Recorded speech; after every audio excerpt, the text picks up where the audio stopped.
Manoir de Merval de Michel Belin aux éditions Amazon.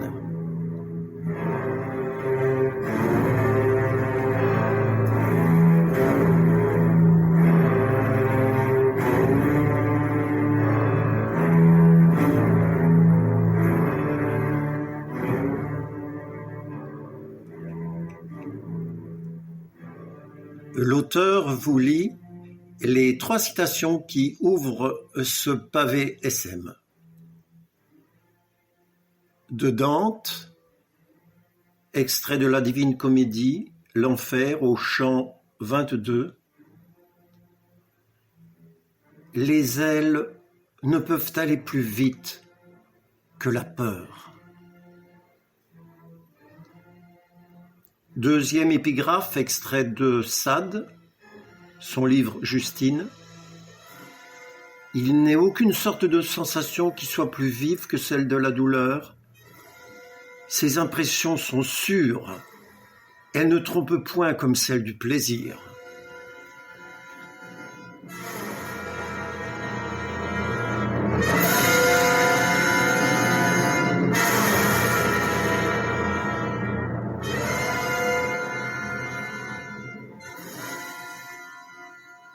Enfin, une parole de Louis Aragon.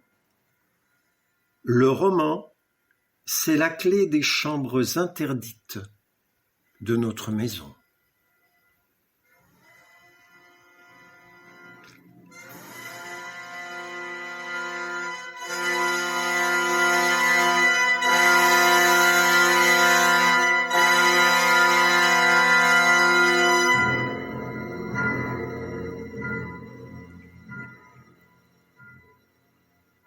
Je vous lis maintenant la première page du roman.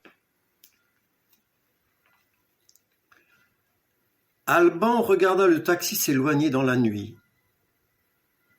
Le jeune homme attendit que la lumière des phares se fût évanouie dans les sombres frondaisons et estompé le vrombissement du moteur. Il frissonna sous le brutal assaut d'un vent du nord aigrelet qui emporta une brassée de feuilles dans l'ornière du chemin.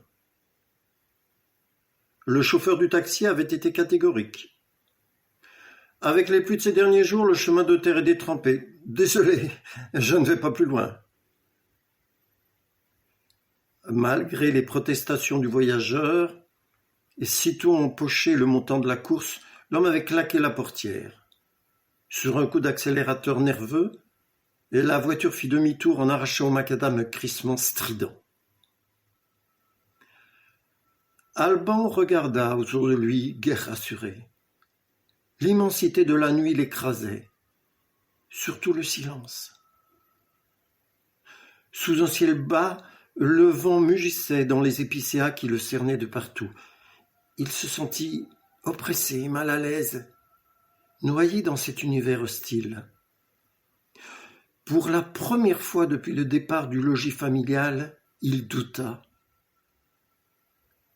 Avait-il vraiment fait le bon choix ? Le jeune homme haussa les épaules. De toute manière, murmura-t-il, sans achever sa phrase. Et maintenant, je vous lis la toute dernière page.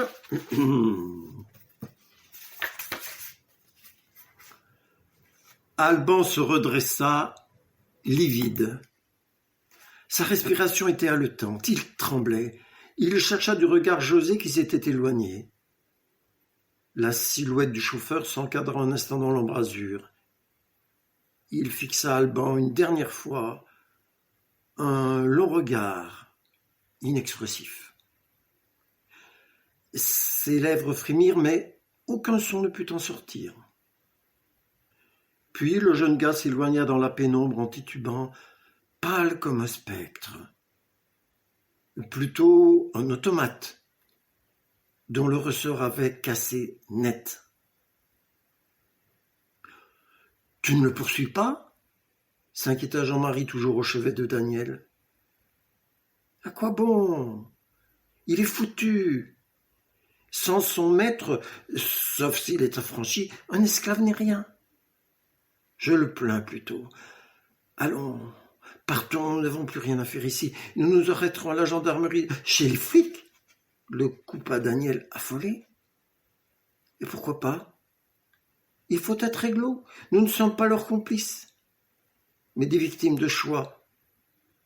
Et il faudra aussi les tuyauter sur une riche, surtout les mettre sur la piste des Roumains. À supposer qu'ils aient eu autant de chance que nous. Alban enveloppa le cadavre dans un tapis et Jean-Marie l'aida à le déposer précautionneusement à l'arrière du véhicule. Daniel s'y était déjà blotti. Sans jeter un seul regard au chalet, sans imaginer où avait pu s'enfuir José, Alban fit rugir le moteur du puissant véhicule qui s'ébranla en direction de la vallée. Sur la banquette arrière, Daniel et Jean-Marie se tenaient enlacés dans la tiédeur du plaid. Tout est bien, songea Alban. La nuit était presque tombée, seul le faîte des cimes, surplombant le belvédère, ourlait de rose l'immense nu. Dans le crépuscule mourant, une toute première étoile s'alluma, d'abord hésitante, puis scintillante, à l'exact aplomb de Merval. Alban en fut sidéré. Il vit que l'astre était rouge.